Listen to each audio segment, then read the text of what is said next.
That's my cue to begin, and I want to welcome you here today on this May Day in spring, and I welcome one and all to Preventing Unjust War, a Catholic argument for selective conscientious objection. A presentation and conversation featuring Dr. Roger Bergman and the newest member of our Loyola faculty, Father Paddy Gilger of the Society of Jesus. Paddy is going to facilitate our event today, and it really is, with he and Roger, their brainchild, and for reasons that Paddy will adduce in a moment, and really for reasons that we have come to understand all too well, sadly. Just a quick word about Paddy before I hand the Zoom baton over to him. Father Patrick Gilger of the Society of Jesus is a priest of the Midwestern province, a graduate of Creighton University. He has been a Jesuit since 2002, trained in philosophy and theology. In addition to sociology, he now primarily studies social theory, the sociology of religion, and secularity. His current research focuses on how communities of practice cultivate religious subjectivities that are difficult to see and hear in a secular age, and how these unique subjectivities cultivate particular, quote, powers of publicity that can be deployed within an already power-inflected public sphere. Paddy is a member of our affiliated faculty in Catholic Studies and in the Hank Center Working Group in Catholic Studies. He is also a contributing editor at America Media, where he keeps his journalist teeth nice and sharp. Welcome, Dr. Bergman, first of all, and welcome to you, Father Paddy Gilger, to the Zoom stage. Thank you, everybody. Michael, always a great pleasure to be with you and hear from you. Thank you for that introduction. Although my journalistic chops may need to rewrite my my author bio with the verbiage that's in there, but it's a pleasure to be here with you for this. I think beautiful conversation, perhaps a difficult conversation about the problem of war, conscientious objection, conscience formation. Some of the saints who may hold us as models for this. The problem of war, as many of us are aware, and the problem of violence just continues to be with us, especially because of the news that all of us are aware of yesterday, of yet another mass shooting in the United States of America. So to overcome maybe our tendency towards a pro forma noting of this, I want to just take a moment here at the very beginning of our event together to read a selection from the statement that was released by the Catholic Diocese of El Paso in Texas, written by Bishop Mark Seitz. He ends this with a prayer, and so I ask you to, if you will, pray that prayer with me here. Bishop Seitz says, "Despite our experience with school shootings, with evil, we still cannot possibly fathom the loss of innocent children whose lives were snuffed out by a young man with a gun. We pledge to renew our efforts in the Church, to assist in finding ways to more effectively identify people at risk of such behavior, and to push for reasonable limits to the proliferation of firearms. Our prayers are with the Uvalde community, and we stand with them in faith and love and solidarity. In the face of unbearable grief and pain, we pray that the love of Christ envelop the families of those that lost life yesterday." And so we pray together. God of peace, who are peace itself, and whom the spirit of discord cannot grasp, nor a violent mind receive, grant that those who are one in heart may persevere in what is good, and that those in conflict may forget evil and so be healed. Father, we beg this of you through Christ our Lord. Amen. In recognition of this violence, if this was the only violence that we had to recognize, that would be, a much better situation for ourselves and for many. But the problem of war is not beginning, and not an early one, a recent one, and certainly seems to be unabated in its procedures. 2003, I remember, just after I had joined the Society of Jesus, the war in Iraq began. We're all well aware of the 200,000 civilian deaths that took place at that time. Pope Francis, over the years of his pontificate, has again and again reminded us that World War III is proceeding piecemeal in the globe at the moment. And if that weren't enough, we're all well aware of Russia's recent invasion of Ukraine, the suffering of the Ukrainian people and of our brothers and sisters, and of the very, very problematic and difficult religious intertwinement with that war at the moment, and the debate surrounding how the United States and the church are to support our brothers and sisters there. In the midst of these tensions, Dr. Bergman's book and his thought enters with full force.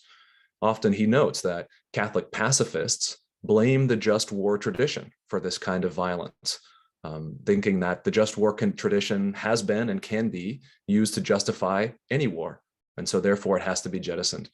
But his book, Preventing Unjust War, argues slightly differently.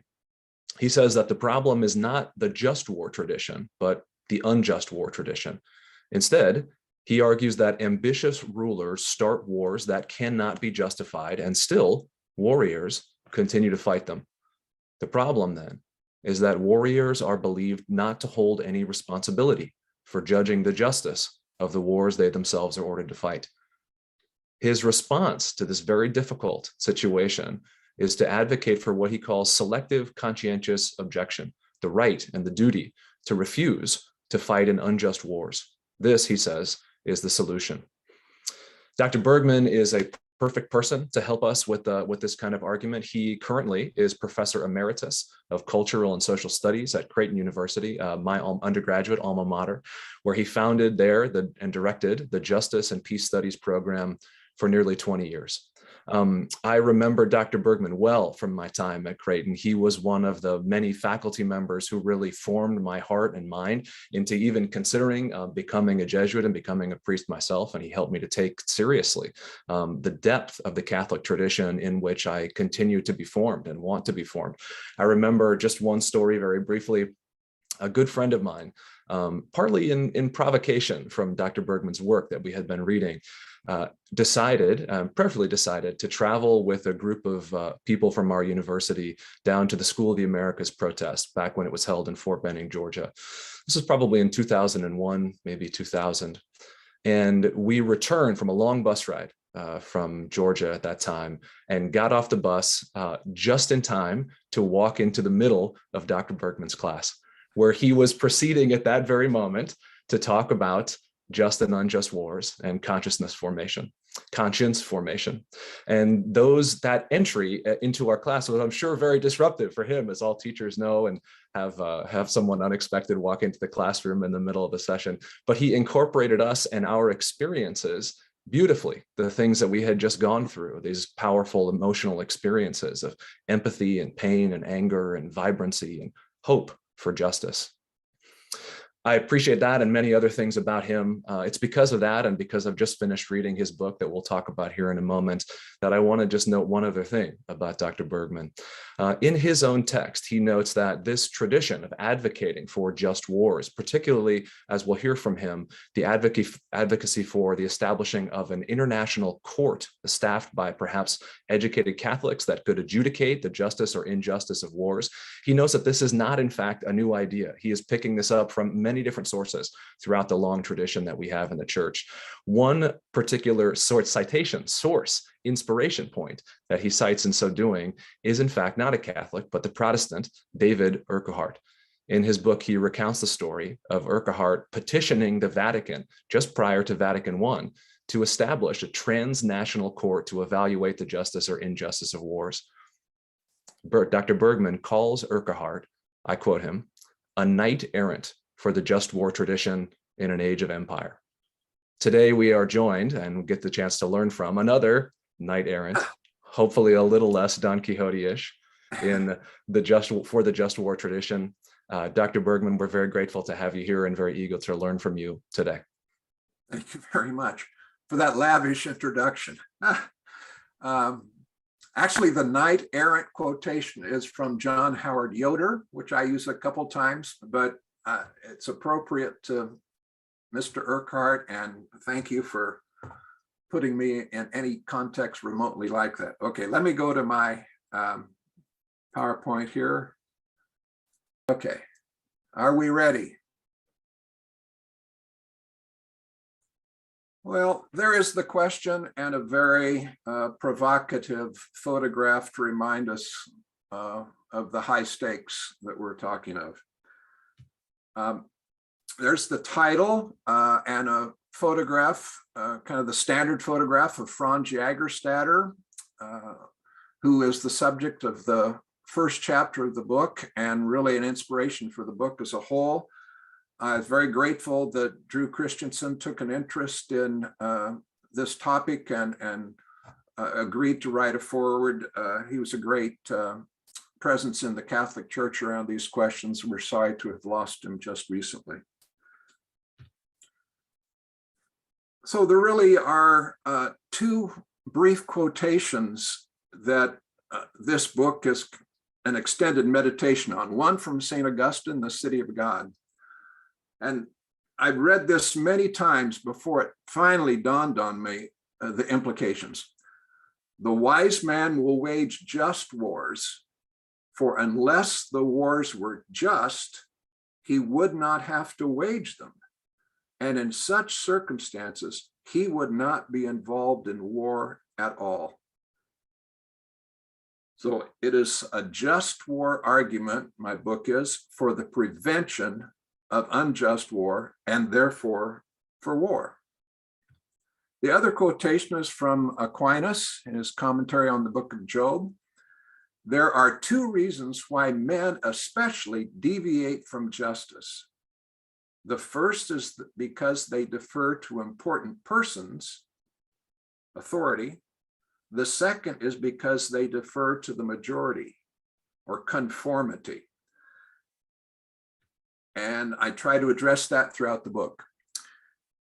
Jaggerstadter, as I say, is the inspiration and probably the last words he wrote before he was beheaded by the Nazi military are these: I cannot and may not take an oath in favor of a government that is fighting an unjust war.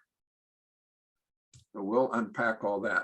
That, of course, is Pope Benedict, a fellow German.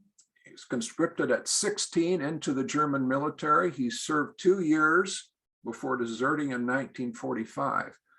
But in 2007, Pope Benedict beatified Franz Jaggerstadter as a martyr of the faith. That martyrdom is considered the first miracle on the way to his canonization. And I'll suggest what I think the second miracle ought to be later on.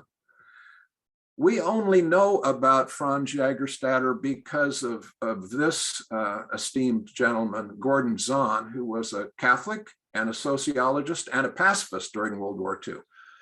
After the war, which he spent in an alternative service camp, along with hundreds of other Catholic pacifists, undertook research into how it could be that the entire German and Austrian hierarchy went along with Hitler's wars. And that resulted in his book, German Catholics and Hitler's Wars, 1962. That is a great book. More people ought to know about it. In the course of writing that book, he discovered the story of Franz Jaggerstadter, who was otherwise unknown, unheralded, even in his own small village of St. Radegund. He was a peasant farmer with only an 8th grade education, but he had the insight that to fight for Hitler was to be a murderer, and to be a murderer was to condemn himself to hell.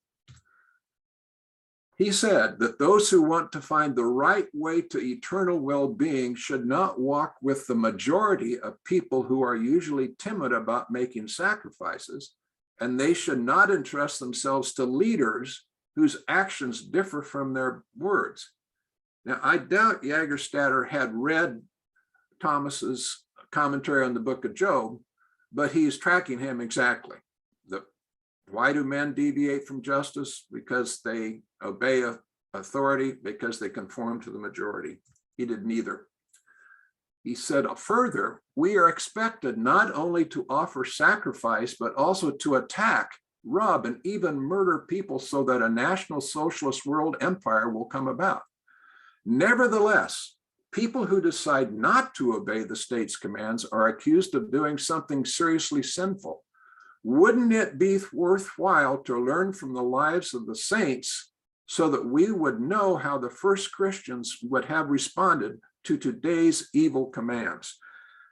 Sociologically, Franz is referring to his reference group, the early martyrs. So I realized in talking about Jaggerstadter several times that I probably shouldn't assume that everybody immediately agrees that he was a great moral exemplar.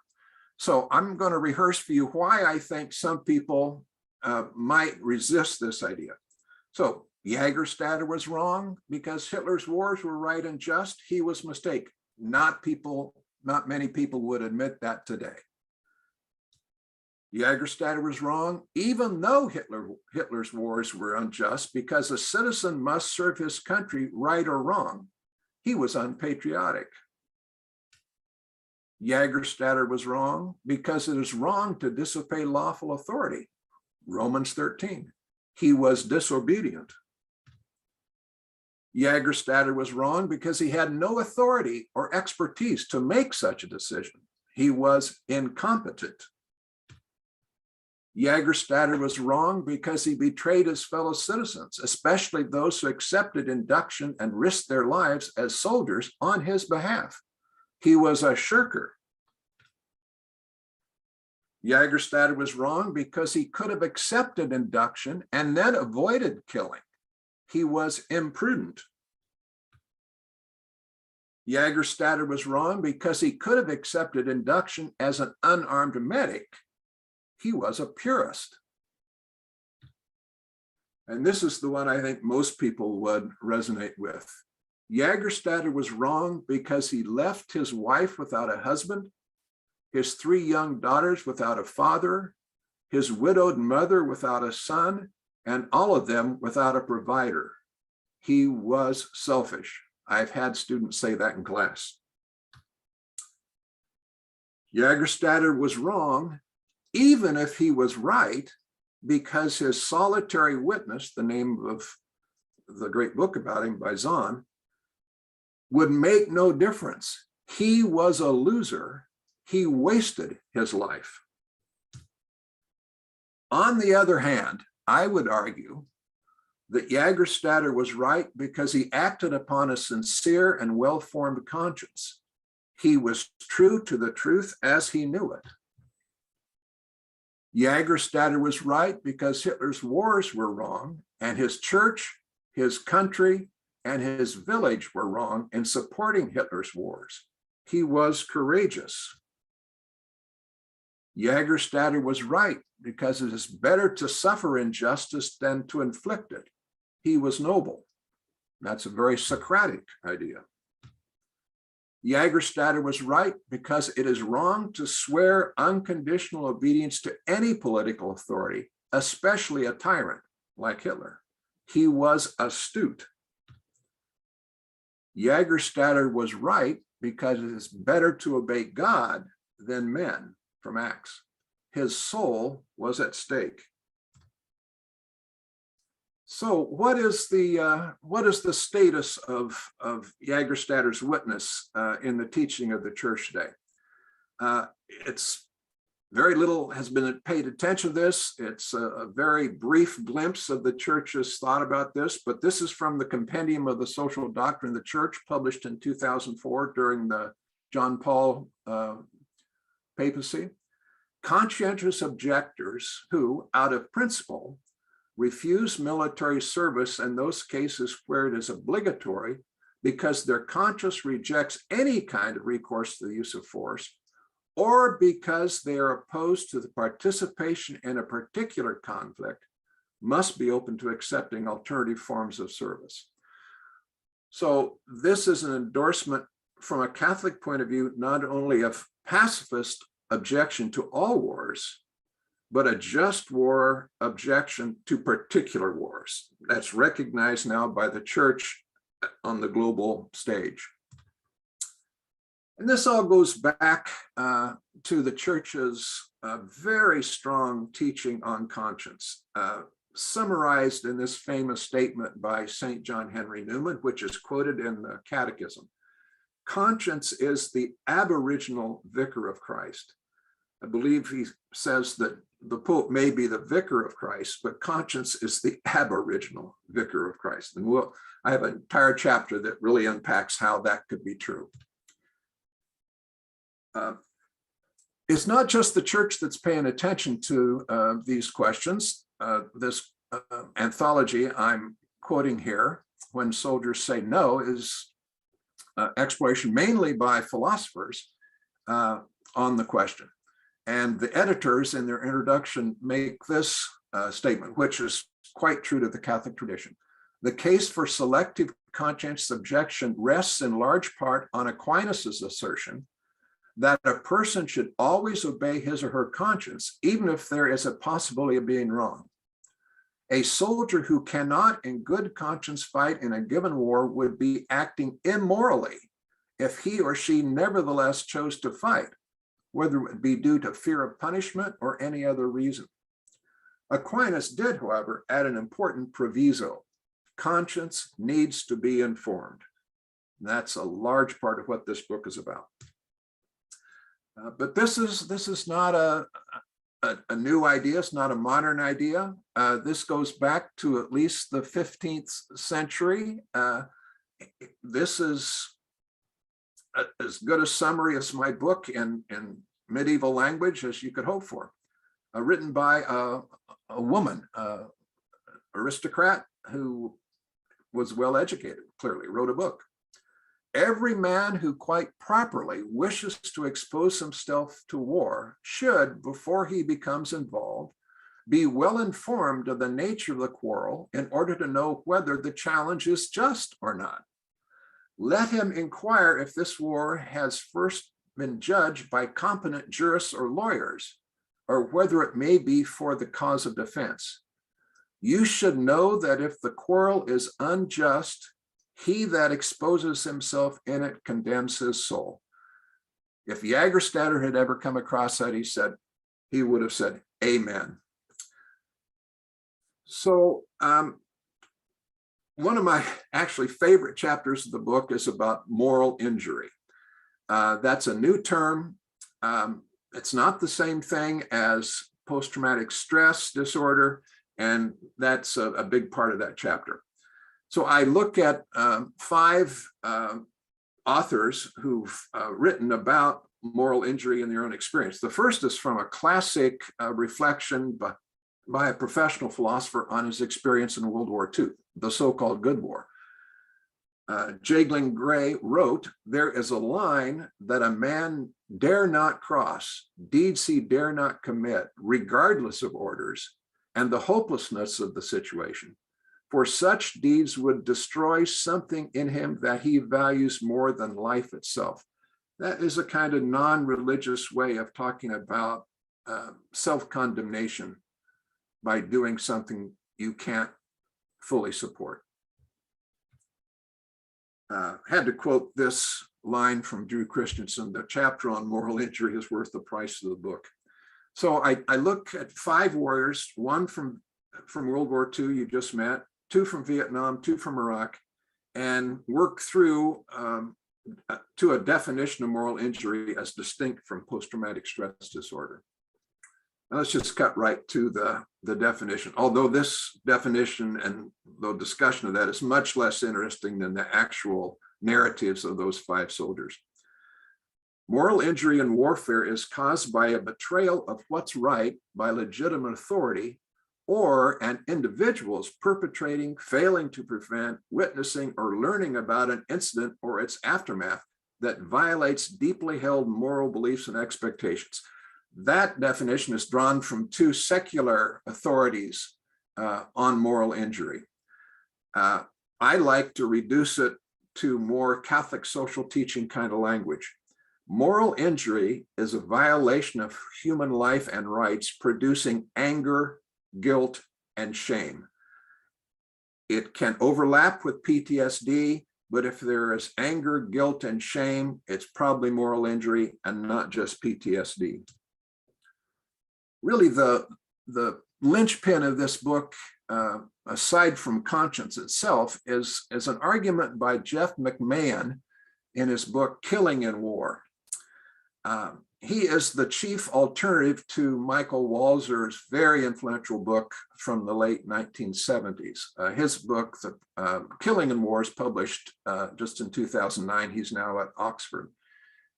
He wrote an article, The Prevention of Unjust Wars, 5 years later, and as the title suggests, that's obviously an article that I've relied on.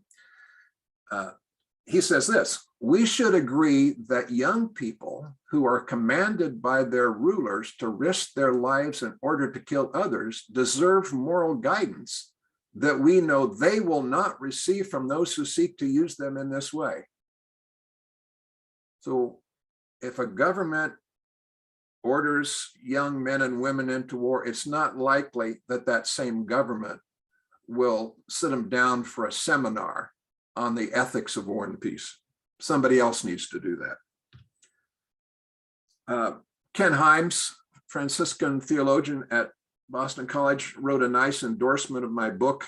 And I thought he, in his typical way, just absolutely nailed the gist of it. Bergman's fine book addresses how to prevent unjust war by issuing 3 challenges to the pacifist tradition and its absolute presumption against any just use of violent force, to the just war tradition and its historical deference to political authority, rather than the conscience of the individual, and 3, to the Catholic Church as a moral educator forming consciences. It might be that a 4th challenge could be issued here, and that's to the military, all militaries, to take this question seriously themselves. And we'll pay a little attention to that in a minute. So here's the second miracle I'm hoping for. Perhaps the second miracle needed for Jaggerstadter's canonization could be that the Catholic Church of the 21st century takes the just war tradition in relation to personal conscience as seriously as he did. To Blessed Franz's ancient Church of the Martyrs could be added a modern court of Catholic moral authority that would issue judgments about potential or current wars. And a baseline of that would be this statement from Saint Romero. He's not the only one who said this, of course. No soldier is obliged to obey an order contrary to the law of God, but every soldier, every citizen needs moral formation and moral guidance.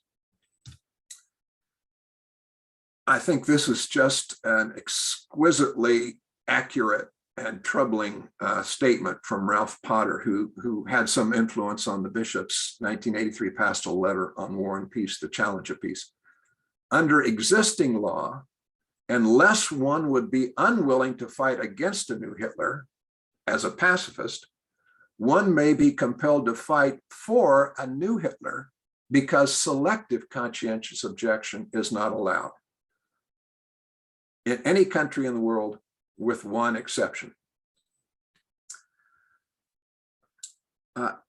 I'm anticipating that one of the first objections to this argument has to do, and in fact, it was stated in a very formal way by Justice Thurgood Marshall in writing majority opinion against selective conscientious objection. And the argument is that we can't have warriors, soldiers, sailors, airmen deciding which wars they want to fight and which they don't. To which I would answer, do we really fear that warriors would refuse to defend their country if it were attacked unjustly? Do we really believe warriors knowledgeable of the just war tradition and guided by the Catholic Church and similar authoritative bodies would regard the decision as akin to the pick and choose of a cafeteria line? It is an insult to the honor of warriors to suggest that selective conscientious objection would express a mere preference, like choosing roast beef rather than fried chicken. So, as promised, only one nation permits, even encourages SCO. And when I presented this talk at Creighton several months ago, I paused long enough to ask the audience Anybody want to guess who that was? And somebody got it right. So you might be asking yourselves, what's going to be on the next slide?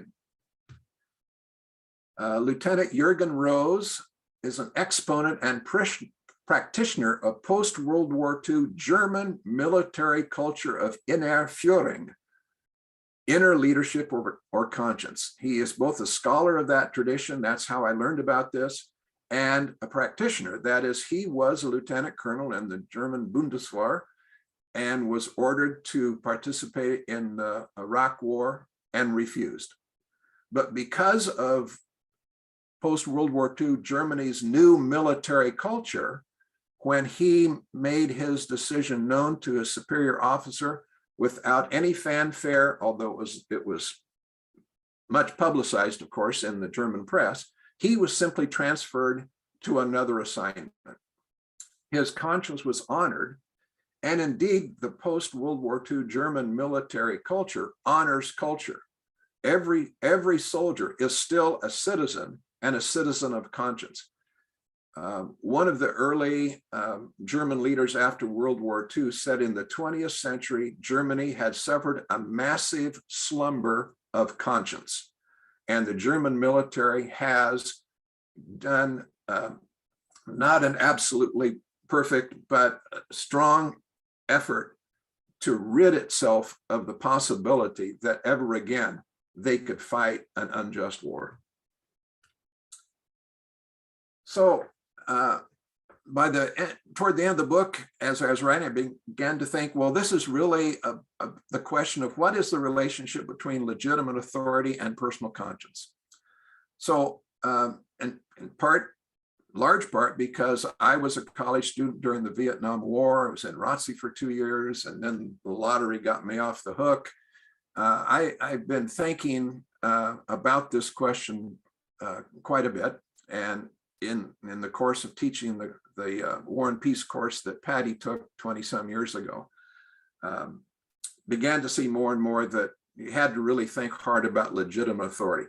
So the Pentagon Papers provide an inside view of decades of American thinking about Vietnam at the highest level, from Truman to Nixon, both Democrats and Republicans in the White House. And I do kind of a deep dive into the Pentagon Papers, which everybody knows about, but few people have actually read. I think I only read it in the course of writing this book. Arendt says in a paper on the papers, what caused the disastrous defeat of American policies and armed intervention in Vietnam was indeed no quagmire, but the willful, deliberate disregard of all facts, historical, political, geographical, for more than 25 years.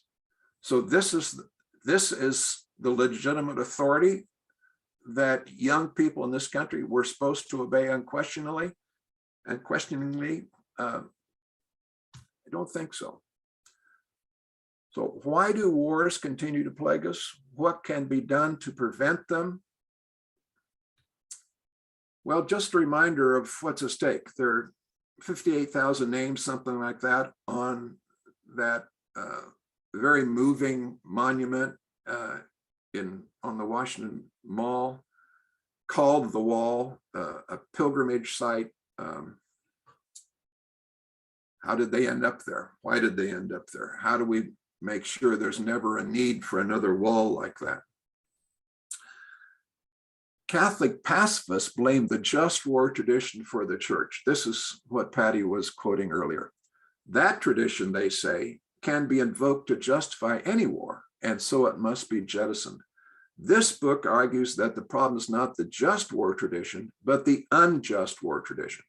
Ambitious rulers start wars that cannot be justified, and yet warriors continue to fight them. Russia and its invasion of Ukraine is the perfect example of that. The problem is that warriors are believed not to hold any responsibility for judging the justice of wars they are ordered to fight. However unjust A command renders any war just for the obedient warrior. That's, in fact, until fairly recently, that was the teaching of the church.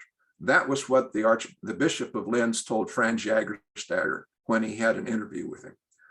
This book argues that selective conscientious objection, the right and duty to refuse to fight unjust wars, is the solution. Strengthening the just war tradition depends on a heightened role for the personal conscience of the warrior, as in German inner Führung. That in turn depends on a heightened role for the church in forming and supporting consciences and judging the justice of particular wars. And we need a special court comprised of international experts in the just war tradition, international affairs history, all of that, to guide all of us in thinking about these difficult questions. But it all comes back to the question of conscience. That's why it is the ultimate authority. There's my email address. I would be happy to have people write me about this. We'll take some questions now, but if we don't get to yours, I encourage you to contact me through that email. I'll be happy to engage you in whatever your question might be. Okay, Patty, let's go for some Q&A. Roger, thank you.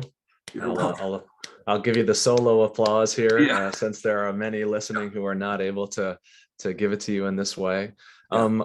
Though, one of the first things I wanted to ask is if you could tell us two stories that kind of, maybe follow on the heels of one another. The first is the historical one. One of the most persuasive and interesting chapters for me in your book was your discussion of Jaggerstadter, of, Blessed Franz Jaggerstadter.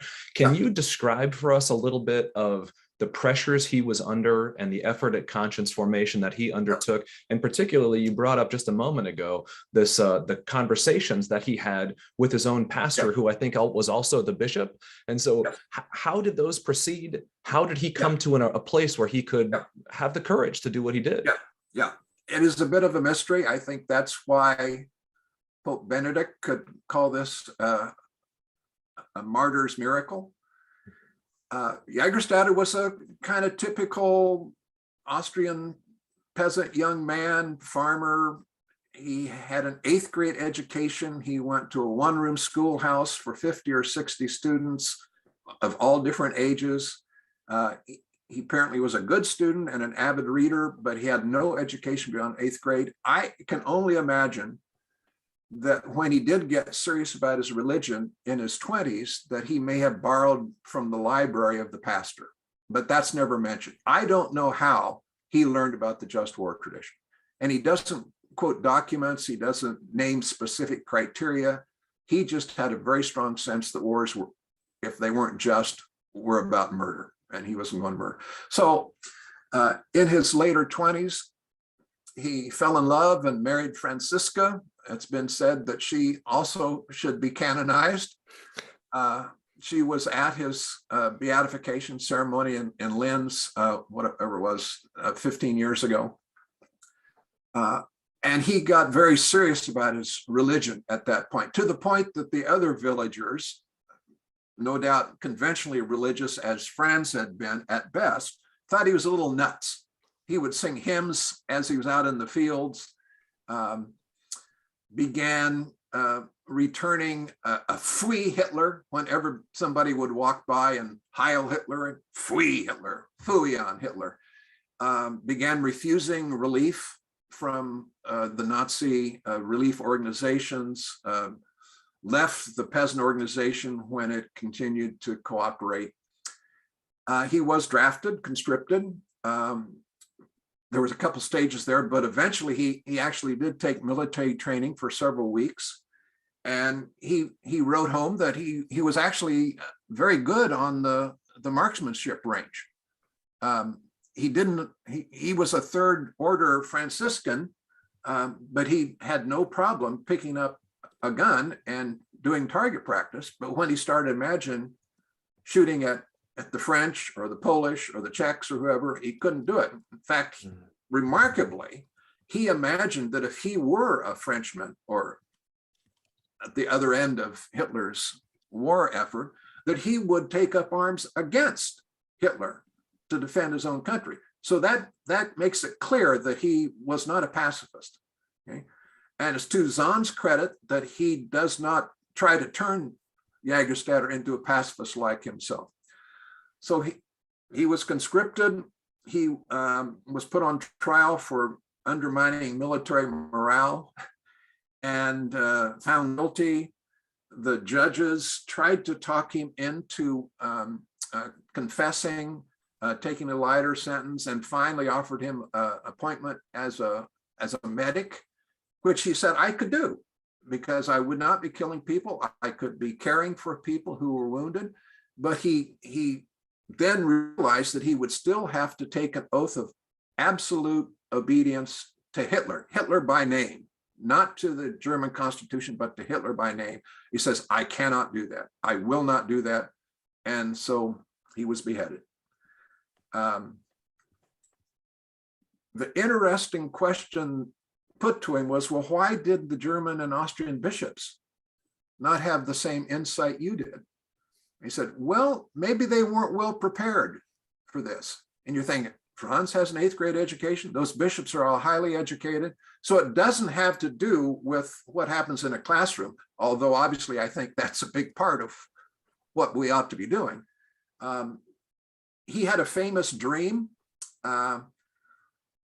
shortly after the Anschluss, the bloodless takeover of Austria, his home country, by Germany. Famous dream in which he sees a train with children especially running to get on board. And he, as he's watching this dream in his mind, he comes eventually to realize that the train represents the Nazi regime and that it's on its path to hell.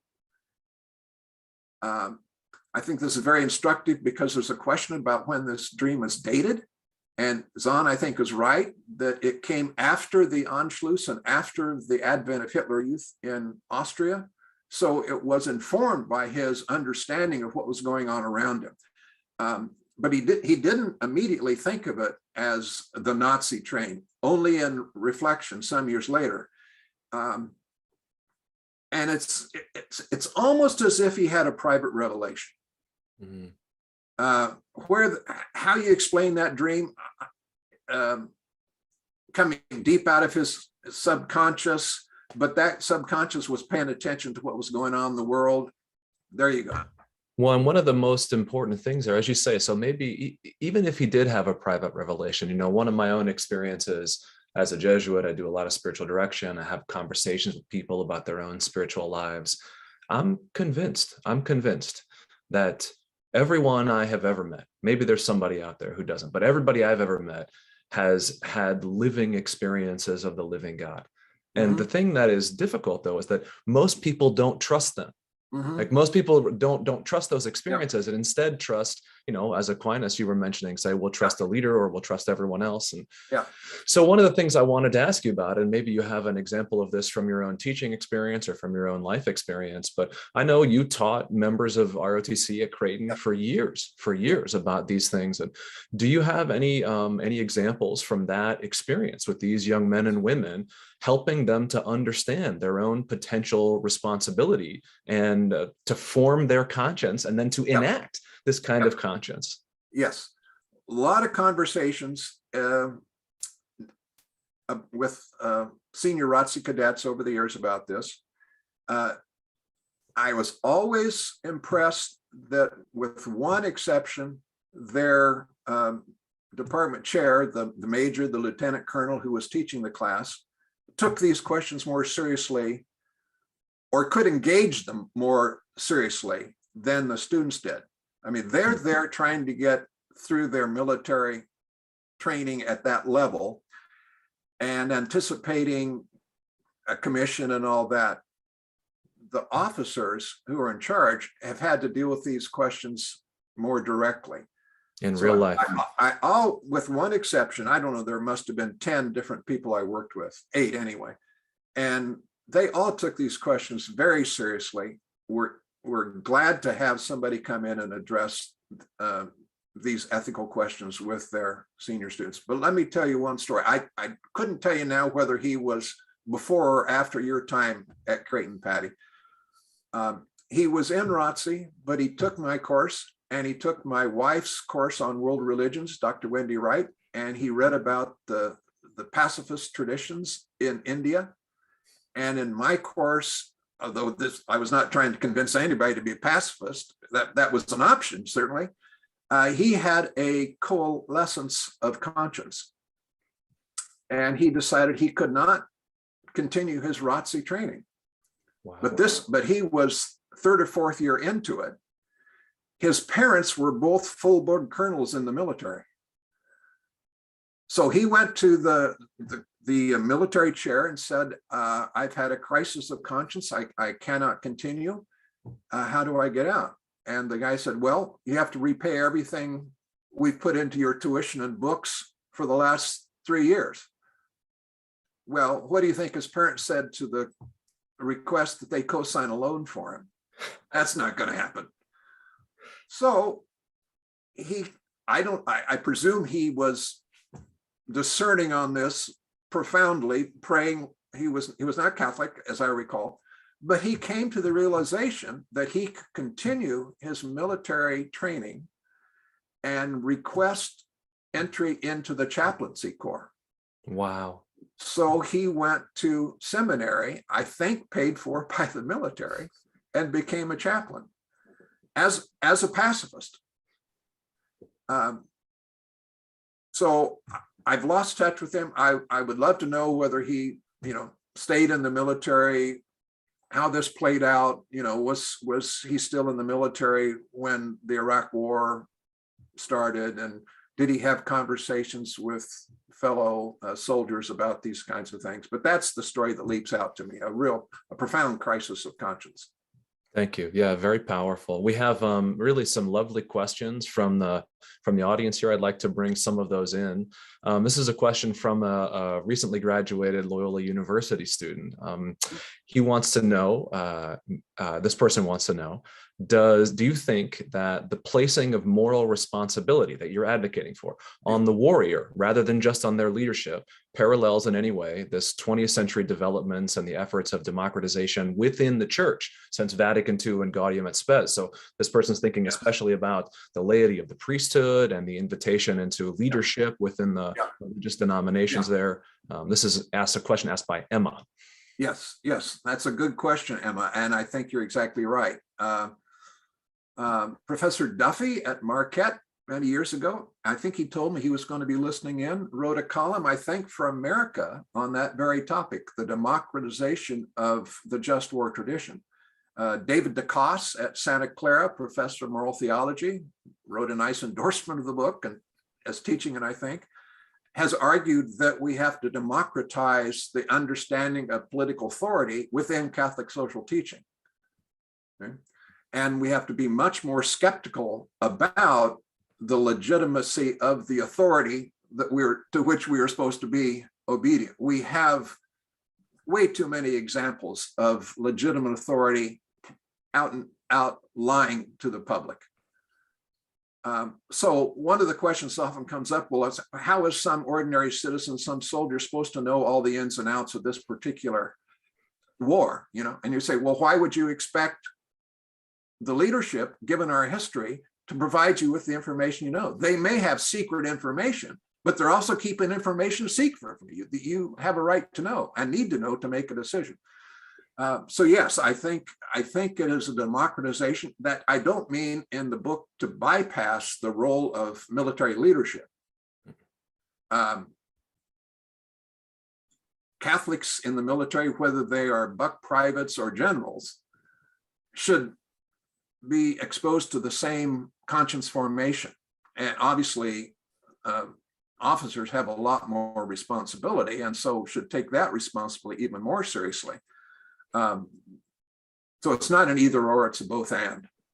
Excellent. Yeah. One of the things that really struck me in reading the book is your imagination of what might happen. Like, I think that can be one of the most important parts of, we're here in the Ignatian tradition, the Jesuit tradition, that Ignatius takes the act of imagination so deeply seriously in helping people cultivate an experience of God that they can trust, maybe cultivate some of these, alternative reference groups that you discuss with regard to Blessed Franz Jaggerstadter. But I loved the images, the imagination that you depicted of what might happen if we were a little more successful in cultivating some of these alternative reference groups. Can you paint that picture for us of what might happen, different levels of the military, if we were successful in helping people cultivate their consciousness? Yeah, well, I do that with a little hesitancy in the book because, it's a hypothetical, it's a counterfactual. Some might say it's a fantasy, but I just posed the question, what would have been different if my proposal or something like it had been in place before the turn of the century, before the turn of the millennium? And then we have 9/11 and the country's in mortal fear. And the administration plays on that, I think, to send us not only into Afghanistan, where the terrorists had trained, but 2 years later into Iraq. Okay, the Pope spoke out frequently against the invasion, the pending invasion. The US bishops raised serious questions about it. But there was no kind of larger authoritative statement. What if there had been an international Catholic court, as I have imagined, composed not only of people who knew the just war tradition inside and out, but from both left and right, a broad group, international affairs specialists, historians of the Middle East, et cetera, people who would bring all the expertise needed to make an informed decision. Because it was public for months. There were millions of people protesting against the potential invasion in Europe before it happened. So the debate was going on. What if there had been an authoritative Catholic body, not just the lone voice of the Pope, however authoritative that might be for Catholics, not just the bishops raising some questions, but an authoritative statement, of considerable depth that was made public? I would say this is not forcing the consciences of Catholics in the military. It's trying to inform them. They still are responsible for making their own decision. Okay, so that is what I would imagine happening the next time around. So there is a discussion in the book about this is not an argument just for protecting the consciences of individuals, but of creating something that would look more like civil disobedience on a broad enough scale that it would make a difference, even if it's not actually put in place, but just a potential. Had there been a Catholic court, had there been a statement by that court weighing in against an invasion of Iraq,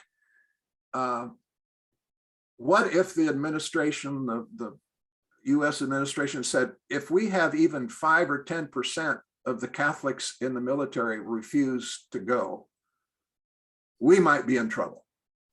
Because it would not then be just Catholics, it would be other Christians, it would be Jewish people, it would be Muslims, it would be secular people of good conscience and so forth. So I think there is a potential deterrent effect if there were a body that would stand up to what we now know to be the lies of the administration. It's excellent. One of the questions that we have here asked by a member of the audience is, do we have any examples either in the past or maybe this potential cultivation of a potential second miracle, as you mentioned, for Blessed Franz? Like, are there anything that we can look to either in the past or in the future for signs of hope here? Yeah, yes, definitely. Well, I've already mentioned the German military transformation. That's in place. Then I give 4 other examples in the book. One dates to pre-imperial Rome. there was a college of priests known as the Fetials, Fetials, whose job it was to conduct or consult with the rulers on international affairs. And they were the representative of the Roman gods in the polity. And before Rome could decide to go to war, the Fetials had to sign off on it. And I don't know the whole history, or I haven't come across that of the actual cases that they maybe had to deal with, but the scholars of that period, long ago, said there's no reason to think that this wasn't taken quite seriously. Of course, it could mean that the Fetials sometime would approve of a war because another country had broached their territory or something like that. So it wasn't cynical, according to the scholars of that tradition. So that would be one. And you mentioned David Urquhart, the Scottish Presbyterian, who before Vatican I became convinced that the Catholic Just War tradition was the solution to the problems he saw it at that time. He got support from Cardinal Manning and the other Catholic bishops of the British Isles. An intervention was written, it was presented, it was on the agenda for Vatican I. Pope Pius IX assured him that it would be taken up. And then irony, the Crimean War broke out and the Vatican Council was suspended and it was never taken up. Wow. But at that point, the highest authorities in the Catholic Church were apparently willing to entertain the idea. It's amazing to imagine what might have happened if that, if the war, as you mentioned, hadn't broken off that part of Vatican I, and we had gotten something other than, papal infallibility out of the meetings. We do have another question here that's asking about the current military culture of the German military that you've mentioned. This is from Fritz Heinzen, and he asks, he recognizes maybe that inner Führung, I'm mispronouncing, my German is utterly terrible. He says it's not well understood outside of Germany, but he wants to know if you have looked at all in depth at Wolf Graf von Baudissin and his efforts to develop it for the Bundeswehr. Thank you for that question. It's so wonderful when you get a question you can actually answer. Baudissin, I know this only from that one article by Jürgen Rose that I referred to. You saw his picture. Baudissin is the intellectual author, apparently, of this idea of inner Führung. That I would like to know more about him. He actually talked about demilitarizing the military. And by that, he meant doing away with the tradition of unconditional obedience. Okay? And so that in germ was implanted in the first constitution after World War II, but not until much more recently did a high court in Germany actually kind of put some meat on that. It was when some of the officers began objecting to a deployment to Iraq or Afghanistan. Okay. And it became clear at that point that in fact German soldiers, military people do have the right of objection to particular wars, and it's handled administratively. No negative repercussions. If Lieutenant Jürgen Rose is retired, it's because he decided to retire, not because he was discharged dishonorably or something like that. Yeah. Right. But I haven't found a lot of information in English on that apart from the article by Rose. That's clearly the best one. It's in that anthology I referred to, When Soldiers Say No. I would love to hear more about that from people who can read the German. I'm looking forward to this question. Now that you're a fully emeritus professor, your German practice can begin and to translate all of this for us. You got a long wait, Paddy. That's not going to happen. We have a series of questions here from Thad Crouch, and I'll just pick one of them that I think is actually very interesting about Selective Conscientious Objection. He's asking about COVID vaccination. So this is kind of an interesting inversion, but I think he's seeing something that's actually very interesting and precise here. He asks, since Archbishop of the U.S. Military Archdiocese has recently told Catholic troops that they can refuse COVID vaccinations, does this open, he wonders, new opportunities for the military archdiocese to actually promote selective conscientious objection to refuse other kinds of orders? Yeah. I would be interested to know what the military vicariate, the Archbishop for the military, has to say about selective conscientious objection. The U.S. bishops as a body have been on record repeatedly since the time of Vietnam in favor of selective conscientious objection. I don't know what that has meant for the military archbishop, whether he has done anything to promote awareness of that within the ranks. It's interesting that this comes up, the selective conscientious objection comes up as a matter of vaccines, which is about protecting yourself and your loved ones. But the question of, am I allowed to kill other people with weapons, sometimes of mass destruction? That's not so readily imperative as just, it boggles my mind. It boggles my mind. Anyway, so you're not the only one whose mind is boggled about this, Roger. Let me actually let me turn to another question here. We have a beautiful question actually from David DeCoss. He's writing in, wants to ask you. I'm just going to read him in full quote. He says, "Actually, I'm wondering if Roger, if you might speak to how we educate students at all levels of Catholic education about matters like these. I think that's one of the strongest points and implications of the book, not so much at the level of something like an international Catholic court, but at the level of basic assumptions in parishes and schools and universities about how we as Catholics think about war and how we expect the government to involve us in matters of war." Yes. Great question, David. And I know you're doing your part at Santa Clara, but it's got to start sooner than that. I think, I don't know at what point. I think once children are maybe junior high, age of reason, 13 or so, according to the moral development, cognitive development literature, adolescents are basically young adults. I have a whole chapter on that in the book, right? So they can begin to engage these very serious questions in a course, even in junior high school.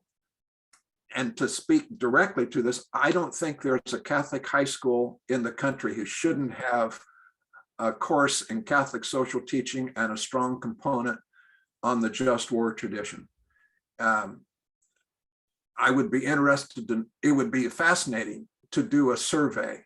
There's 400 some high schools, 40 or 50 Jesuit high schools. It would be fascinating to know how many of them have taken up the call. And the bishops themselves have said repeatedly that we need to educate all Catholics in this tradition. But my guess is that for you go into any parish, you would find a handful of people who had much of an awareness of the just war tradition at all. It's just sad. Because it's a life issue, obviously, you know, and Catholic Church takes such pride in being a pro-life church, a culture of life church, and we have these teachings on the books, but they don't get filtered down to the people in the pew, as we say. Somehow that's not a problem with abortion. Excuse me for saying so. Nobody in the Catholic Church is unaware of the Church's teaching on abortion, despite the fact that it's a political question, not just a moral question, it's a political question. So at some level, pastors, religious educators are willing to embrace that question, even though it's all about politics, policy. But we don't want to talk about war because that's politics. So we've got some serious work to do. To get to the point where we can claim to be a fully pro-life, culture of life church, if our young people are not learning the serious matter of conscience in regard to war. Yeah, it's very well said. It's very well said, Roger. And I think this question of conscience formation is just it's so deeply pressing upon us in our times today. One of the questions that's really occurred to me these days is about the current war that's going on in Ukraine and Russia. And one of those, there's some really difficult questions that we've seen Pope Francis attempt to face in the midst of this today.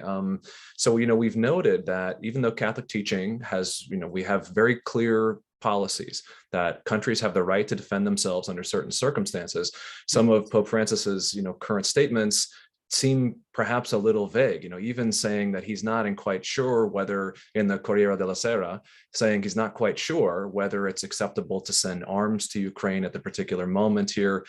Do you have any thoughts on how the Catholic Church could be a voice for clarity of responsibility of the kind of role we ought to have as Catholics and Americans, sending support to our sisters and brothers in Ukraine there? Ought that be military support? Are there other kinds? Yeah. I haven't followed the Pope's comments real closely on this. I know he has said something to the Russian patriarch, the Orthodox patriarch, that was urging him not to identify simply with a religious nationalism that would baptize, as it were, any war. I think that's to the point. But if nations have a right to defend themselves, and no pope has ever denied that, always as a last resort, of course, proportionately with discrimination and so forth, that cannot mean that other nations don't have the right, even duty, to support a just war.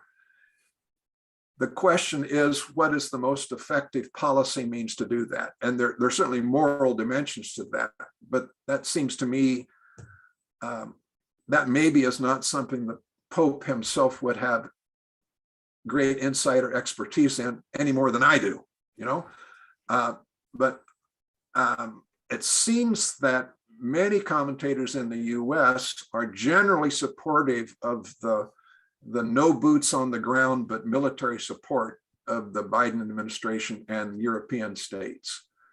And that has seemed generally in line with the just war tradition, as I understand it.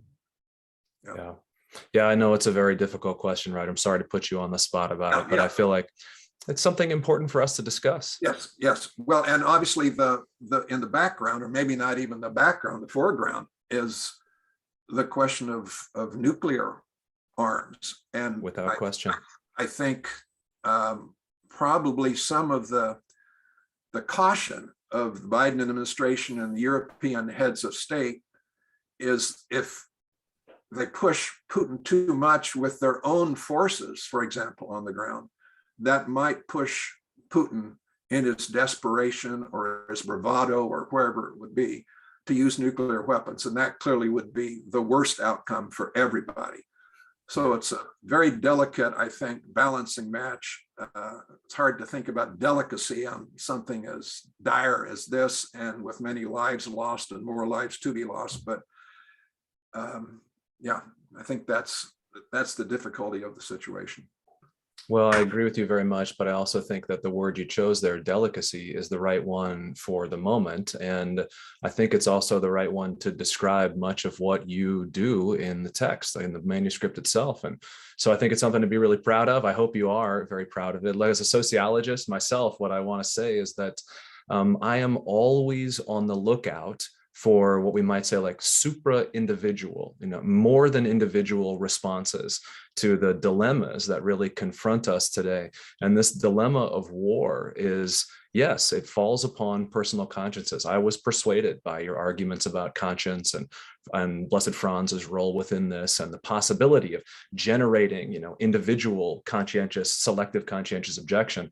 But I want to say even more so, I was moved by how the idea of the court, or the idea of there being a body that could issue some kind of statement that can help individuals form their consciousness. It lifts that burden off the shoulders of individuals. And I certainly see in my own students at Loyola today, they are wonderful people, but they feel the burden of the many responsibilities that they have sense of falling upon their hearts these days. They feel these burdens really strongly. And so the idea that the church in this new way can be a response, can help them do this and help young warriors do this, men and women, I found myself very moved by. So I just want to say thank you as a sociologist and as a priest. Thank you for your work.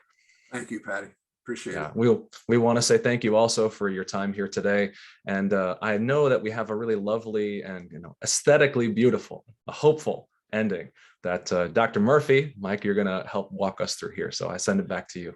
And let me say before Mike does that, just a big thanks to the Hank Center and Mike and Paddy for the invitation. It's been a lot of fun. I obviously care a lot about this issue and want people to encounter the ideas, and this has been a great opportunity to do that. So thank you very much.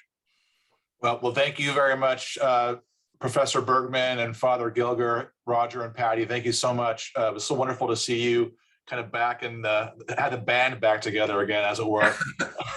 But I think more importantly, I get so many texts and messages during this conversation about what life you brought to it, a very needed conversation. If we were in person, we would be selling books in the back corner of the room. Yes. Right. And so I do want to encourage people, right there, Paddy has it up. Preventing Unjust War, available online. There it is. And we do have to honor your friend and our friend, the great Jesuit, Drew Christensen of blessed memory, who writes a wonderful introduction and then really has my interest peaked on your chapter on moral injury, which is I'm going to run out and do that. So thank you, Roger, for that.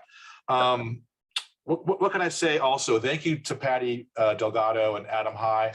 Adam's our graduate assistant. Paddy's our center manager. They're great. But thank you to our viewers for taking the time and entering into our conversation. It's become kind of a pattern at the Hank Center to conclude our talks with poetry, right? Frost said poetry is what gets left out in translation, which is shorthand for saying that poetry's, that's the only way it can be said is via a poem sometimes. Roger and I were talking about Seamus Heaney and his great anti-war poetry. I was going to read one from Heaney, who's a favorite of mine, but in light of yesterday's events, I kind of went a different direction. So here it is from 1925. Robinson Jeffers, great California poet, anti-war poet, much more. His poem is Shine, Perishing Republic, again from 1925. While this America settles in the mold of its vulgarity, heavily thickening to empire and protest, only a bubble in the molten mass pops and sighs out, and the mass hardens. I, sadly smiling, remember that the flower fades to make fruit. The fruit rots to make earth. Out of the mother and through the spring exultances, ripeness and decadence, and home to the mother. You making haste on decay, not blameworthy. Life is good. Be it stubbornly long or suddenly a mortal splendor, meteors are not needed less than mountains. Shine, perishing republic. But for my children, I would have them keep their distance from the thickening center. Corruption never has been compulsory. When the cities lie at the monster's feet, there are left the mountains. And boys, be in nothing so moderate as in love of man. A clever servant, insufferable master. There is a trap that catches noblest spirits, that caught, they say, God when he walked the earth. Thank you one and all for attending, and blessings to all. Thanks.